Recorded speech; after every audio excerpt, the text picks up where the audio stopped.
LG C7 Series OLED 55C7P review. After stacking 26 televisions up against each other in a dizzying series of side-by-side comparisons over the course of 3 months, we have determined that the LG C7 OLED TV is the best TV you can buy in 2017. In this LG C7 OLED review, we'll explain why the C7 earns our affection over the less expensive LG B7 OLED, as well as other competitive models such as Sony's A1E OLED and Samsung's Q9F QLED TV.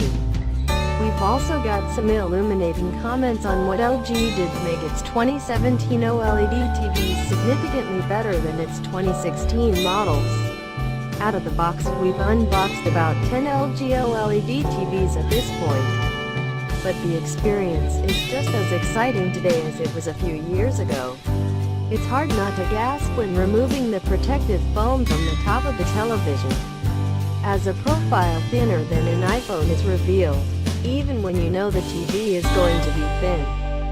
Something about seeing it and touching it really hammers home the wonders of engineering that made the LG C7 OLED TV possible. The brushed metallic stand LG designed for the C7 is simple, classy, and most importantly, it's narrow enough that the TV can fit on any TV stand 24 inches or wider, making it an option for those with smaller entertainment centers. What's more, the TV stand is one piece, making installation a breeze. Just attach it to the back of the television and secure with 4 Phillips head screws. Easy setup continues thanks to LG's exceptionally user-friendly WebOS interface. Plug the TV into a wall outlet, hit the power button on the included Magic Motion remote, and WebOS will take you through a brief, animated setup wizard where you'll first connect to your Wi-Fi router, provided the TV is not wired via Ethernet cable. Once connected to the internet, the TV will offer the scan for over-the-air OTA TV signals if an antenna is connected. If you are instead connected to a cable box or satellite receiver, WebOS will gather information on your location and service provider to integrate the remote control and programming guide for easier access to live TV.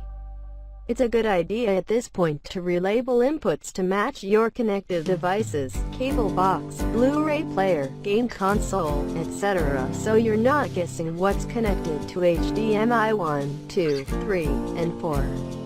Once inputs are relabeled, you may want to organize the ribbon of tiles that appear at the bottom of your screen so that they sit in the order of most frequently accessed. We like grouping our streaming apps like Netflix, Hulu, Amazon Video, and Plexfits with our Xbox One S, TV tuner, and Ultra HD Blu-ray player just after, for example. Finally, we suggest adjusting the LG C7 OLED's picture preset to either ISF Expert Bright Room or ISF Expert Dark Room mode. In fact, you may find yourself switching back and forth between these depending on the time of day you are watching. Either of these presets will offer the best out-of-box contrast and color, and as a bonus, the motion smoothing that introduces so-called soap opera effect is turned off by default in these modes. However, note that when the TV enters HDR mode, you'll need to go into the picture settings and turn off True Motion. If you find that the TV seems to judder or flicker a bit too much during slow panning shots, you can turn the setting on. Reduce the judder to 0, and play around with the deblur setting to help smooth things out. Even cranking up the deblur setting will introduce any noticeable soap opera effect, and, according to my colleague David Katzmeyer at CNET, a deblur setting of 10 resulted in his LG C7 OLED sample achieving a maximum motion resolution of 600 lines.